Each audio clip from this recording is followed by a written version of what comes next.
Jaya Radha Madhava Kunja Bihari.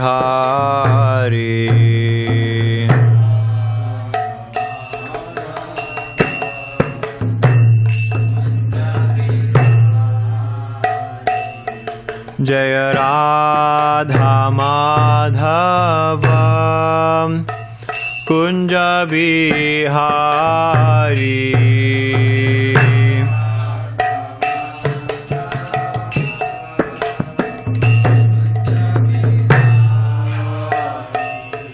Jaya Gopi Jana Vallabha Girivaradhari.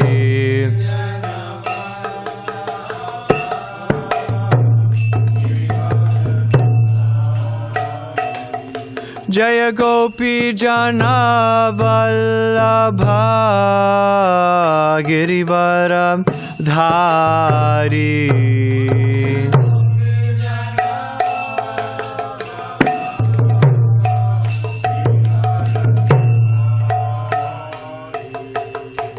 Yashodanandana Brajajana Ranjana.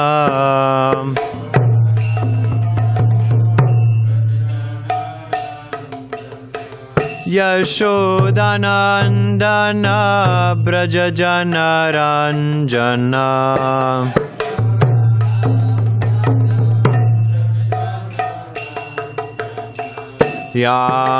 Yamunatira Brahmacari.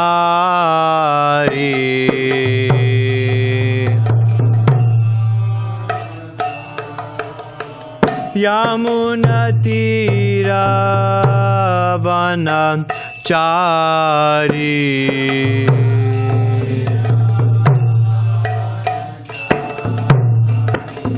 Jaya Radha Madhava Kunja Bihari.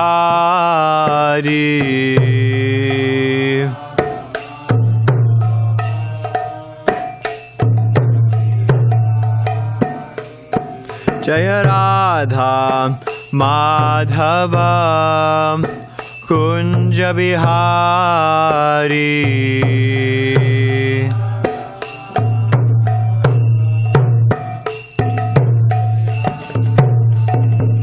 Jaya Gopi Jana Vallabha Girivaradhari.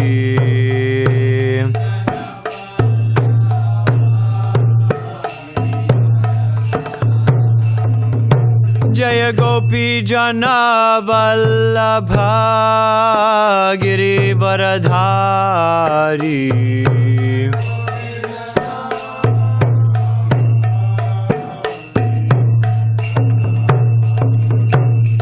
Yashodanandana Brajajana Ranjana.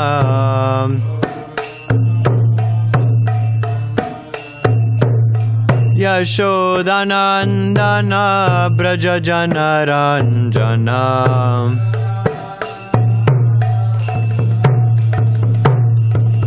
Yamunatira Brahmacari.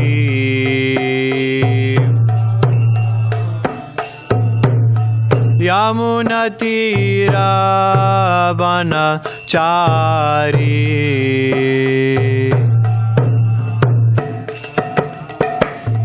Jaya Radha Madhava Kunja Bihari.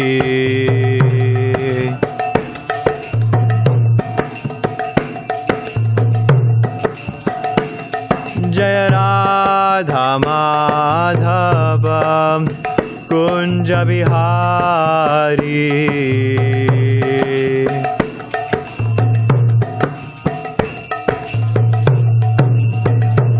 Jaya Gopi Jana Vallabha Girivaradhari.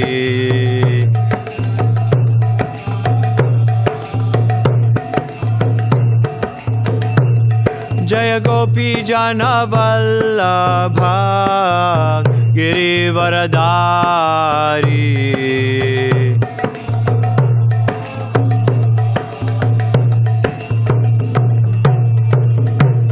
Yashodanandana Brajajanaranjana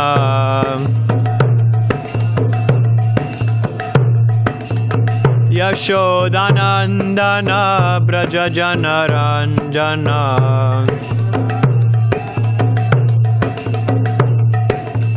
Yamunatira Vanachari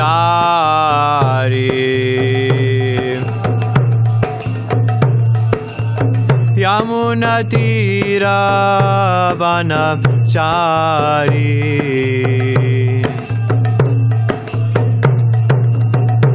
Jaya Radha Madhava Kunja Bihari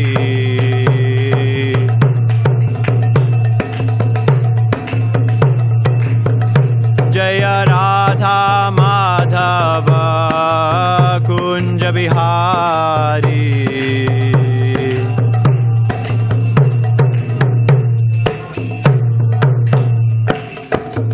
Jayam Vishnupad Paramahamsa Parivrajagacharya Ashtottara Shatashi Srimad A.C. Bhaktivedanta Swami Srila Prabhupada Ki Jai Jayam Vishnupad Paramahamsa Parivrajagacharya Ashtottara Shatashi Srimad Bhakti Siddhanta Saraswati Thakur Goswami Maharaj Prabhupada Ki Jai Ananta Koti Vaishnava Vrinda Ki Jai Namacharya Srila Haridas Thakur Ki Jai Prem Sakaho Shri Krishna Chaitanya Prabhu Nityananda Shri Advaita Gadadhara Shri Vasadi Gaura Bhakta Vrinda Ki Jai Shri Shri Radha Krishna Gopa Gopi Goshyama Kunda Radha Kund Giri Govardhana Ki Jai Shri Mathura Vrindavan Dham Ki Jai Navadvip Mayapur Dham Ki Jai Jagannath Puri Dham Ki Jai Ganga Mayi Ki Jai Yamuna Mayi Ki Jai Tulsi Devi Ki Jai Bhakti Devi Ki Jai Samaveta Bhakta Vrinda Ki Jai. All glories to the assembled devotees. Hare Krishna. All glories to the assembled devotees. Hare Krishna.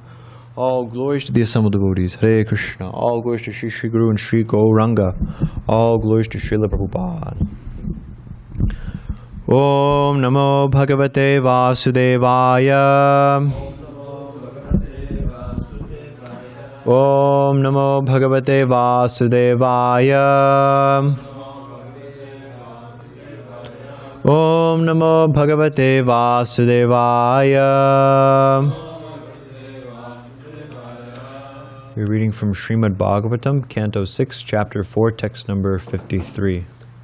Tvato dhastat prajaha sarva mithuni bhuya mayaya madiyaya bhavishyanti harishyanti cha me balim Tvattodasthat praja sarva mithuni bhuya mayaya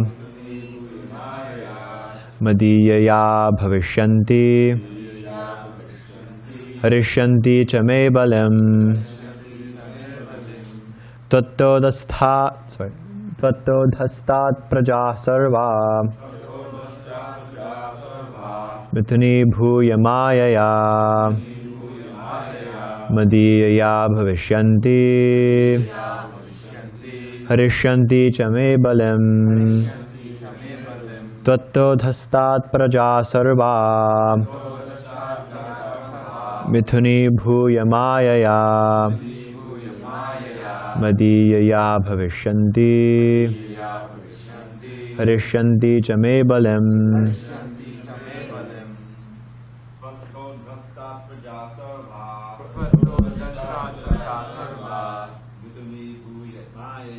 mithuni bhuya mayaya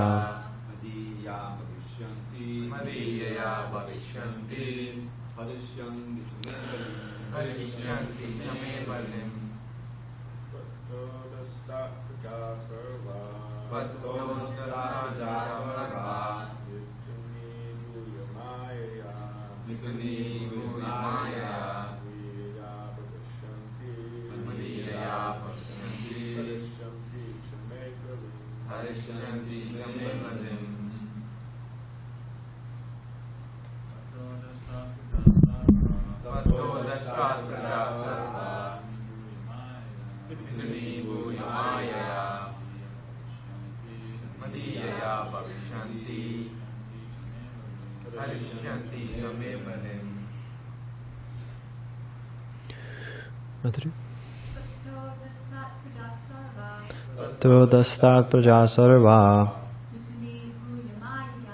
Tuni bhuya mayaya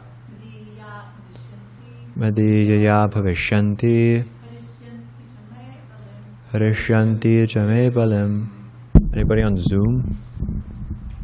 Tvato dastat praja sarva Tato dastat praja sarva Pituni bhuya mayaya Tuni bhuya mayaya Madiyaya bhavishanti Madiyaya bhavishyanti Harishyanti chame balim. Harishyanti chame balim. Tattaha, you. Adhastat, after. Prajaha, the living entities. Sarvaha, all. Mithuni bhuya, having sex life. Mayaya, because of the influence or facilities given by the illusory energy.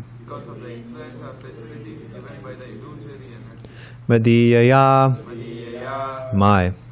Bhavishyanti, become. Oh, sorry, they will become. Harishyanti, they will offer. Cha, also. Me, unto me. Balim, presentations. Translation: after you give birth to many hundreds and thousands of children, they will also be captivated by my illusory energy and will engage, like you, in sexual intercourse. But because of my mercy to you and them, they will also be able to give me presentations in devotion. Text 54. Shri Shuka Uvacha Ityuktva Mishatastasya Bhagavan Vishvabhavanaha Swapno Balabdhartaiva Tatraivantar Harihi. Shukadeva Goswami continued, after the creator of the entire universe, the Supreme Personality of Godhead, Hari, had spoken in this way, in the presence of Prajāpati Dakṣa, he immediately disappeared as if he were an object experienced in a dream. Thus end the Bhaktivedanta purports of the 6th canto, 4th chapter of the Srimad Bhagavatam, entitled the Hamsaguhya Prayers offered to the Lord by Prajāpati Dakṣa. We'll begin chapter 5. I'll just read to the first purport, which is 6th canto. Chapter 5, Nārada Muni cursed by Prajāpati Dakṣa. This chapter relates how all the sons of Daksha were delivered from the clutches of the material energy by following the advice of Nārada, who was therefore cursed by Daksha. Influenced by the external energy of Lord Vishnu, Prajāpati Dakṣa begot 10,000 sons in the womb of his wife, Panchajani. These sons, who were all of the same character and mentality, were known as the Haryashvas. Ordered by their father to create more and more population, the Haryashvas went west to the place where the river Sindhu, now the Indus, meets the Arabian Sea. In those days, this was the site of a holy lake named Narayana Saras, where there were many saintly persons. The Haryashvas began practicing austerities, penances, and meditation, which are the engagements of the highly exalted renounced order of life. However, when Srila Nārada Muni saw these boys engaged in such commendable austerities simply for material creation, he thought it better to release them from this tendency. Nārada Muni described to the boys their ultimate goal of life and advised them not to become ordinary karmis to beget children. Thus, all the sons of Daksha became enlightened and left, never to return. Prajāpati Dakṣa, who was very sad at the loss of his sons, begot 1,000 more sons in the womb of his wife Panchajani, and ordered them to increase progeny. These sons, who were named the Savalashvas, also engaged in worshipping Lord Vishnu to beget children, but Nārada Muni convinced them to become mendicants and not beget children. Foiled twice in his attempts to increase population, Prajāpati Dakṣa became most angry at Nārada Muni and cursed him, saying that in the future he would not be able to stay anywhere. Since Nārada Muni, being fully qualified, was fixed in tolerance, he accepted Daksha's curse. So we'll read a few texts. Text 1. Shri Shuka Uvacha Tasyam Sapancha Janyam Vai Vishnu Mayopa Brimhitaha Haryashva Samgyan Ayutam Putrana Janayad Vibhu. Sri Shukadev Goswami continued, Impelled by the illusory energy of Lord Vishnu, Prajāpati Dakṣa begot 10,000 sons in the womb of Panchajani, a Sikni. My dear king, these sons were called the Haryashvas. Aprithag dharmashilaste sarve dakshayananrapa pitra proktaf praja sarge pratichim prayayurdesham. My dear king, all the sons of Prajāpati Dakṣa were alike in being very gentle and obedient to the orders of their father. When their father ordered them to beget children, they all went in the western direction. Tatra Narayana Saras Tirtham Sindhu Samudrayoho Sangamo Yatra Sumahan Muni Siddha Nishevitam. In the west, where the river Sindhu meets the sea, there is a great place of pilgrimage known as Narayana Saras. Many great sages and others advanced in spiritual consciousness live there. Text 4 and 5. Tad upasparshanadeva vinirdhuta malashayah dharme paramahamsecha protpannamatayopyuta te pire tapa evogram vitradeshena yantritah praja vivriddhaye yattan devarshistan dadarshaha. In that holy place, the Haryashvas began regularly touching the lake's waters and bathing in them. Gradually becoming very much purified, they became inclined toward the activities of Paramahamsas. Nevertheless, because their father had ordered them to increase the population, they performed severe austerities to fulfill his desires. One day, when the great sage Nārada saw those boys performing such fine austerities to increase the population, Nārada approached them. Text 6 through 8. Uvacha chata haryashva katham srakshyata vai prajaha adrishtvantam bhuyo yuyam balisha patapalakaha tathaika purusham rashtram pilam cha drishta nirgamam bahurupam striyam chapi pumamsam pumshchalipatim nadim ubhayato vaham panchadbhutam graham kvachidhamsam chitra katham kshaurapavyam swayam bhrame. The great sage Nārada said, My dear Haryashvas, you have not seen the extremities of the earth. There is a kingdom where only one man lives, and where there is a hole from which, having entered, no one emerges. A woman there who is extremely unchaste adorns herself with various attractive dresses, and the man who lives there is her husband. In that kingdom there is a river flowing in both directions, a wonderful home made of 25 materials, a swan that vibrates various sounds, and an automatically revolving object made of sharp razors and thunderbolts. You have not seen all this, and therefore you are inexperienced boys without advanced knowledge. How, then, will you create progeny? Purport. Nārada Muni saw that the boys known as the Haryashvas were already purified because of living in that holy place, and were practically ready for liberation. Why then should they be encouraged to become entangled in family life, which is so dark that having once entered it, one cannot leave it? Through this analogy, Nārada Muni asks them to consider why they should follow their father's order and be entangled in family life. Indirectly, he asks them to find within the cores of their hearts the situation of the Supersoul, Lord Vishnu, for then they would truly be experienced. In other words, one who is too involved in his material environment and does not look within the core of his heart is increasingly entangled in the illusory energy. Nārada Muni's purpose was to get the sons of Prajāpati Dakṣa to divert their attention towards spiritual realization instead of involving themselves in the ordinary but complicated affairs of propagation. The same advice was given by Prahlad Maharaj to his father. Bhagavatam 7.5.5. Tat sadhu manye suravarya dehinam sada samudvigna dhyama sadgrahat hitvatma patam grihamandhakupam dvanam gato yadharemashrayeta. In the dark well of family life, one is always full of anxiety because of having accepted a temporary body. If one wants to free himself from this anxiety, one should immediately leave family life and take shelter of the Supreme Personality of Godhead in Vrindavan. Nārada Muni advised the Haryashvas not to enter household life. Since they were already advanced in spiritual knowledge, why should they be entangled in that way?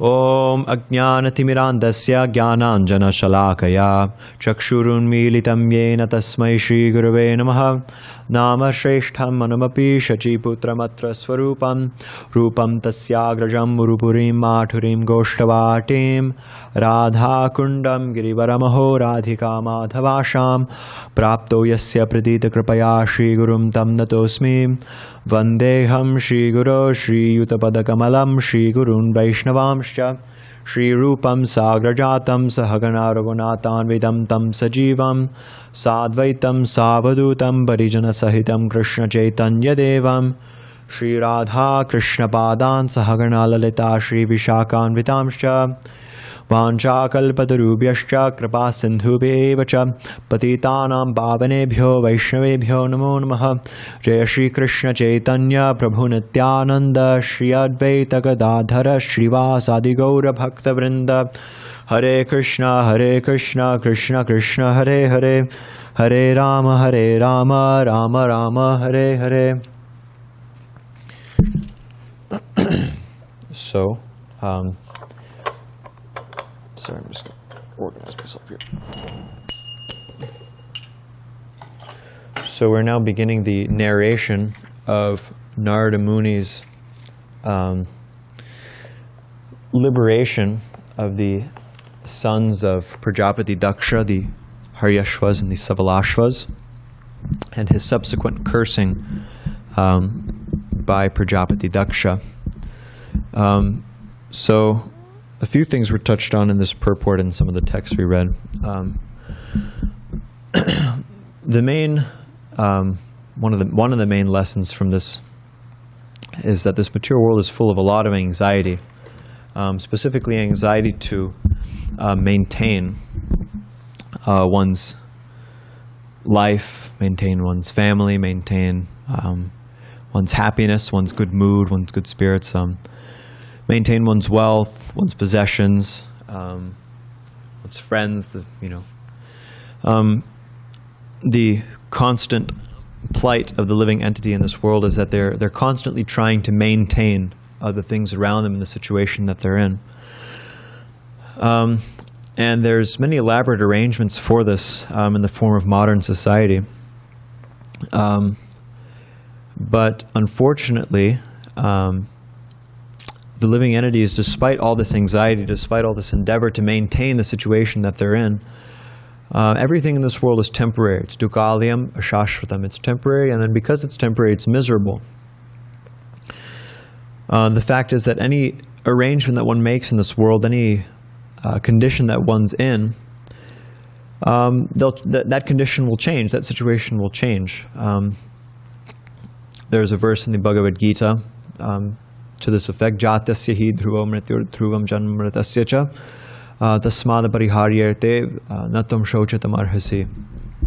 Krishna is saying that if one is born, then it's a fact that they're going to die. And similarly, if they've died, then it's a fact that they're going to be born again. So whatever situation one is in, that situation is always going to change. The living entity is eternal. And when the living entity is in this material world, it's cycling through various forms of life. It doesn't stop. The wheel of samsara doesn't stop turning. But because people in general are so deeply absorbed in their material circumstances, many of them don't really have time to think about any of this, what to speak of do anything about it. There's a very big push now in modern society especially that life means you're born and then you're a child for some time and you grow up and you're a teenager and you're in high school and you go to middle school and high school and then you don't actually have to go to college, but you go to college. Means you're not required by law to go to college, but still, there's so much pressure from, modern society that one should go to college. And then from college, you get a job. And then you get a job, and then you try to, move up in whatever company you're in, and then you retire, and then, then you die. But basically, and then of course in between that you get married, and you have children, and you raise those children, and then the cycle begins again. So this kind of process, or this format, this template for life, is basically universal at this point. And people don't stop to think at all, practically, that maybe there's something outside of this. Maybe there's something more to life than just going through this basic formula. But many people are so absorbed in kind of going through the motions that they just, it never comes to mind. Like that verse, Natevidu Swartakatim hi Vishnum Darashya ye bahirartamaninaha Anthayatandar upaniyamanas tepi shatantyamurudamni baddha. That one who is considering the objects of the senses, the external objects of the senses, bahir artamaninaha, one who considers those things to be artha, to be valuable, then natevidu svartakatim hi Vishnum, then they can't understand the real value of life, the real goal of life, which is to go back home, back to Godhead, and engage in the service of the Lord. Because Maya clouds their consciousness, clouds their vision. Even actually if they're suffering, even if they're going through so much pain and suffering to go through this formula, still, they don't think maybe there's another option. So the things of this world, for the most part, are self-imposed burdens. Like there's this story, it's a little allegory, that there's a river, and on each side of the river there's a village. So one of the villages, it's a normal village, and people are, it's just a normal village. But on the other side of the river, there's a village where people have this idea that if you can carry, everybody has these little backpacks, and they carry rocks in those backpacks. And the more rocks you can carry, the more prestigious you are. So a person who's carrying crazy amount of rocks, and they're hunched over and they can barely walk, it's a very high class person. And it's considered very, it's really not, you're practically making yourself an outcast if you reduce your load. So there's a story one time that one of these people from this village who, they carry rocks, he was a very high class, he was a merchant. And he wanted to go do some business with the village on the other side of the river. So he gets on his boat, and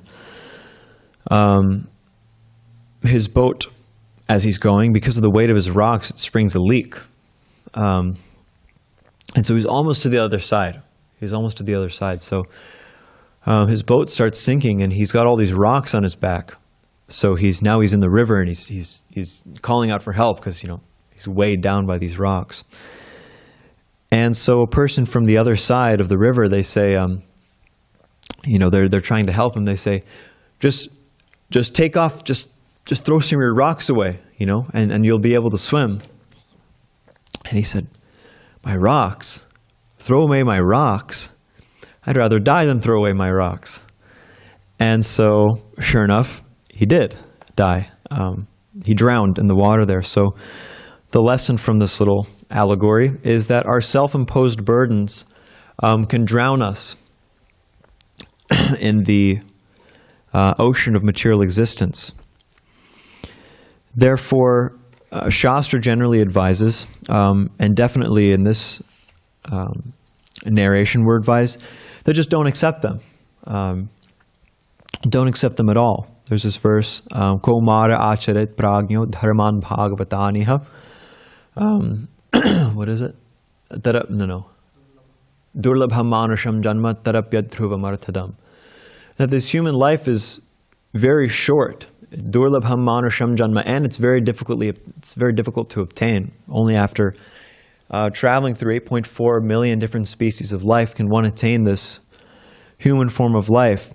But although it's temporary, and although it's very short, still it can give one the highest benefit of purifying their consciousness and developing consciousness of Krishna and going back to Godhead at the end of this life. And therefore, it says, Kaumara acharet pragyo dharman bhagavataniha, that from a very young age, from as young as possible, one should begin engaging in the process of Krishna consciousness.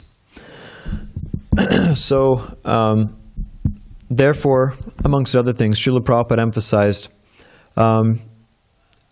that if one can, one should stay brahmachari, because brahmachari life is a very simple and straightforward kind of life. It's Prabhupada says it's the easiest ashram. Why? Because we don't have, those in the brahmachari ashram don't have the same kind of responsibilities. You could say, of course, if a householder is engaging in spiritual life, then all of their responsibilities become spiritual. But still, the brahmacharis don't have to interact so much with the material energy. And that's what makes family life very difficult. And therefore, Prabhupada, in at least one place, said, in 1972, he said, I cannot sanction. He said, you can get married at your own risk, but I can't sanction it. Because family life is, yes, it's very difficult, as many householders can attest to. It is very difficult because there's a lot of responsibility. Gurur na sasyat, swajano na sasyat, pita na sasyat, janani na sasyat, daivam na tatsyat, tatsyan na patishya sasyan, namoshe yat samapeta mrityum. That the responsibility of the householders, and those in a position of guru, and those and the demigods, etc., and a husband, their responsibility is to deliver their dependents from the cycle of birth and death. So it's a very grave responsibility. It's practically like having disciples. Therefore, the mother is referred to as Adi Guru. So, as a householder, one has to educate their children. One has to, go through the samskaras. One has to set a good example for them. Often one has to work and, try to fit in their spiritual life. And of course, many householders do this very well. But still, it's very difficult. It's very difficult. So therefore, Prabhupada said in many places that if you can, stay brahmachari. Because it's very convenient, Prabhupada says. Now, that's not to say that being a householder is bad. In fact, Bhaktivinoda Thakur recommends in Kali Yuga that one should engage in Krishna consciousness as a householder. Because it leaves, I think we were hearing the other day that the Grihastha ashram is like a fort. It protects one from gross fall down. It gives one some outlet for their material desires. And it protects them from just illicit fall down. Like we were hearing in class yesterday about how there's the rules and regulations for sex life. That one only engages in sex life after performing Garbhandhana Samskar, and only engages in sex life for producing progeny, and not just any progeny, but to produce Krishna-conscious progeny.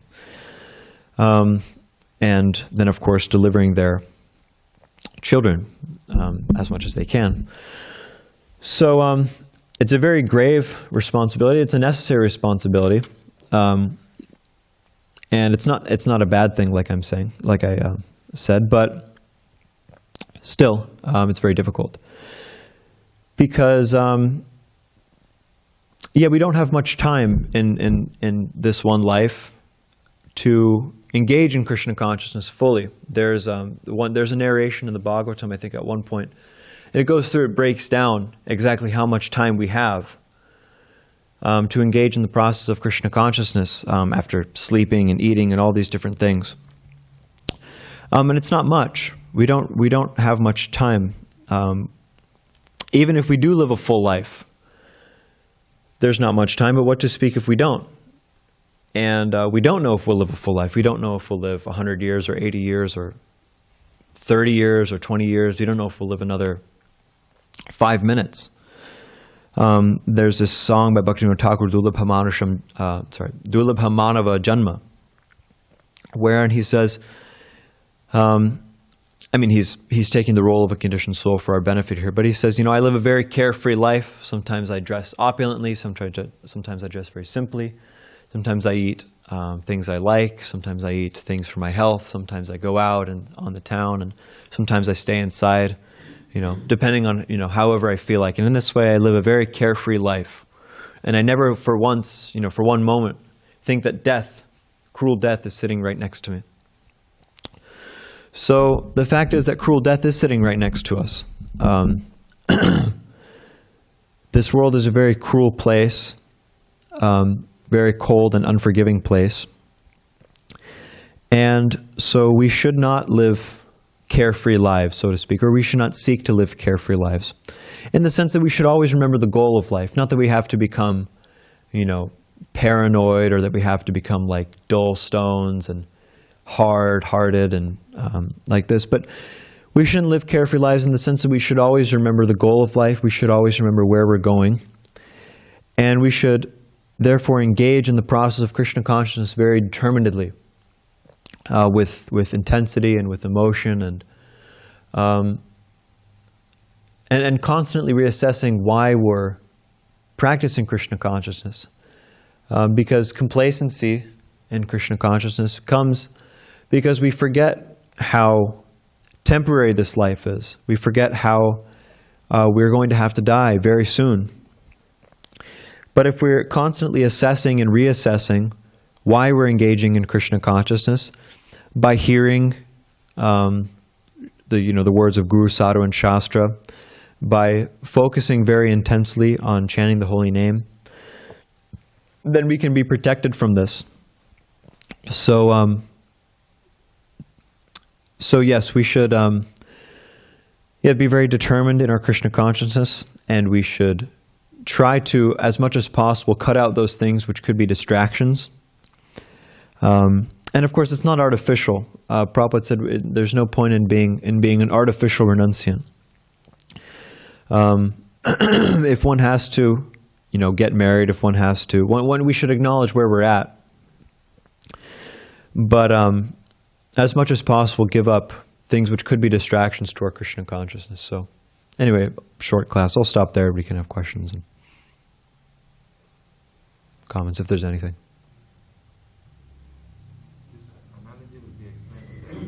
Yeah, this analogy will be explained in the verses, later.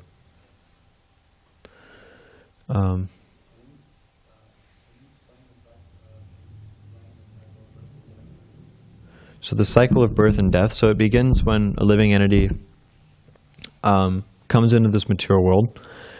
And basically when one performs action in this material world, there's a reaction, like karma. And so based on the actions one performs in this life, they develop a certain momentum. And so in their next life, Krishna gives them a suitable body to continue fulfilling the desires that they didn't fulfill in their previous life. And so like this, it becomes a cycle. In one life, you perform some action, you get a reaction, therefore you get a new body. And in that body, you perform more action based on the situation you got yourself in the last life. And then you create another body for yourself, and over and over and over and over again, like that.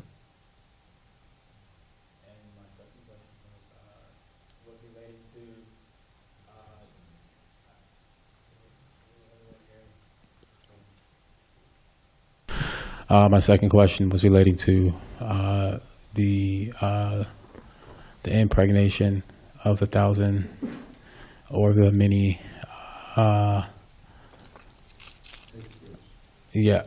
Can you explain that, because that doesn't have any human rationality to it? Can you give a more? Yeah, well, this occurred in a previous age.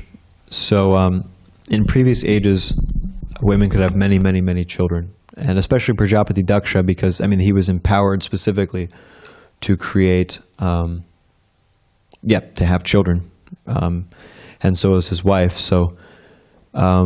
Krishna can empower us to do anything, so he especially empowers those who are involved in the engineering of the material world. So Prajāpati Dakṣa, his role in this world was to populate it, because in the beginning the universe is empty except for Lord Brahma and Lord Vishnu. So then Lord Brahma has children called Prajapatis, and Prajapatis, their role is to populate the universe. And so Daksha was one of those Prajapatis, and so the Lord empowered him with this potency to create all these children. And so he and his wife could have many, many, many children. And in previous ages, things like this were possible. Sure. Prajapati, progenitor, same word. Yeah. Hare Krishna, Prabhu. Hare Krishna. Can I ask a question? Yes, please. Thank you. Very wonderful class, Prabhu. My question is, when you mention about consciousness, and I have read and heard many times about Krishna consciousness, and somebody just mentioned, one devotee to me, that consciousness, even though we read and we do everything, seva and all, chanting, but we have to constantly create like consciousness. Krishna consciousness is like every moment and every, how do we create that? Or, I mean, not create, but how do we apply it like every time when we are when we are working, in the household, as a householder, as you say, so much responsibility and all that. So to create real Krishna consciousness, whatever we are doing, how can we understand and try to apply? Well, the foundation of our Krishna consciousness is our practice of chanting the holy name. So if we're focusing while we're chanting the holy name, if we dedicate a specific amount of time to chanting very attentively, then naturally when we're doing other things, the mind will be able to be fixed on Krishna. But when we chant when we're chanting japa, it's like a workout. So like, for example, if you really intensely when you go to the gym, if one goes to the gym, yeah, Balaram Prabhu says there's one's going to the gym, all right. So when one goes to the gym, that's when they're really working out and building their muscles. And then naturally after they go to the gym, if they're practicing, when they go to the gym, they're working out very intensely. Then in all other aspects of their life too, they can use those big muscles that they got at the gym. But if one goes to the gym and doesn't really properly work out, then they never really develop the muscles that, they never develop muscles to use in other parts of their life too. So in a similar way, when we're chanting the holy name, that's like the time when we're developing, when we're practicing, bringing our mind away from the material energy and surrendering it to Krishna. So when we do that, and we make a practice of doing that, then it's practice. We have to practice doing it. So then we develop that instinct, and it comes naturally eventually. The short answer is, if we can chant very attentively, then it becomes easy. Thank you so much, Prabhu. So in another word, you are saying, if our chantings are good, then you can always think even though you are doing material things, but you are doing seva or whatever, keep that Krishna consciousness in every moment. Yes. Sustain. Thank you so much. A wonderful answer. Haribol. Hare Krishna. Hare Krishna. I was also, just with that question and that answer, I was reminded of yesterday's class's purport, where part of it, toward the end, as far as I remember, it was emphasizing, if one can, one should stay out of any involvement in sex life. And then if one can't, then one should engage in only illicit sex life. But then even illicit sex life, one should try to minimize also. But it seemed that beyond that, there was an emphasis on if one needs to even have householder life, then do it, but then minimize it. not that, well, I've accepted sex life, therefore, hog wild or something, full on.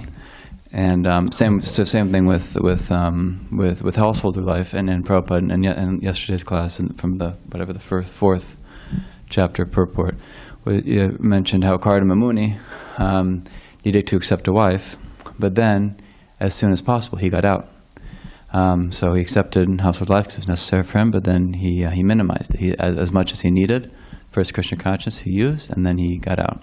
And so sometimes it comes up, well, this advice which is for renunciants and so on, but then how does it apply for my household life? Well, one thing is household life isn't meant for be for forever, and therefore everything else does apply to one as soon as that person gets out of. Well, it applies even more. You could say everything does apply once one gets out of household life, which is the direction that's a given. So take on sex life, take on householder life, and then as soon as one can retire from that, and then fully focus on one's chanting, and then therefore one doesn't have to be asking, well, now I'm 85 and I'm working. I'm working in the office. How do I stay Krishna conscious? Around all my coworkers, something like that. Well, the advice isn't to be. Part of the advice is to not be 85 working in the office, raising 2 children still or something. So it seems like that's a relevant part which came up in yesterday's purport. Yeah, thank you. Yeah. Hare Krishna. Hare Krishna. May I? You may. Yes, Amogha Prabhu, thank you very much. You're very kind. Dandavat pranams. Prabhu, Jai. from the purport to text 6 to 8, I see that Srila Prabhupada is declaring that, quote, in the dark well of family life, one is always full of anxiety because of having accepted a temporary body, end quote. And in the purport to text 8 to 12 from Bhagavad Gita as it is, chapter 13, Nature, the Enjoyer, and Consciousness, I see that Srila Prabhupada is saying, quote, the family members can sit down morning and evening and chant together Hare Krishna, Hare Krishna, Krishna Krishna, Hare Hare, Hare Rama, Hare Rama, Rama Rama, Hare Hare. If one can mold his family life in this way to develop Krishna consciousness following these 4 principles, then there is no need to change from family life to renounced life. And I will repeat this last part of this quote. Then there is no need to change from family life to renounced life, end quote. So based on all of this, the obvious burning question is, in what way these 2 statements, the first one from Srimad Bhagavatam and the second one from Bhagavad Gita, are not contradictory? Well, let me find here it is. He was quoting from Bhagavad Gita 8. 8 to 12, chapter 13. Yeah. So yes. One thing is that this verse, Tat sadhamanye suravarya dehinam sadasamad vignadhyam sadgrahad hitvatmapatam grihamandhakupam vanam gato yed dharamashrayetam. This is mostly referring to grihamedis as opposed to grihastas. So grihastas, a grihasta is one who is engaging in the process of Krishna consciousness but happens to be a householder. And so one who is properly engaging in Krishna consciousness as a householder, actually they're said to be like, basically like sannyasis. Why? Because they're seeing their wife and their children and their home and all the aspects of their household life as paraphernalia for serving Krishna, for worshiping Krishna. And they only accept those things which are favorable for the execution of Krishna consciousness. So for that person, family life is not necessarily a dark well, and it's not necessarily always full of anxiety. Now, Srila Prabhupada also advised in places that at 50, one gives up family life. So the recommendation still is there because family life can still be distracting from one's Krishna consciousness. Although, if one is, for example, like Bhaktivinoda Thakur was a pure devotee. Of course, he was a Nitya Siddha Vaishnava, but somebody like Bhaktivinoda Thakur is not entangled or not distracted from their Krishna consciousness by their family life. So it's possible to be we could say a renunciant while in householder life, but it's very difficult, and therefore the recommendation is at one point you should give it up, even if one's in Krishna consciousness. Is that a yes. okay answer? Yes, Amogha Prabhu. Thank you very much. Wonderful answer to my question. Hare Krishna. Hare Krishna. Okay.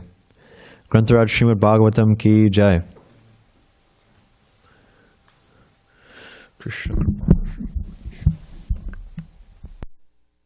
Did I interrupt you, or you did finish your answer, no?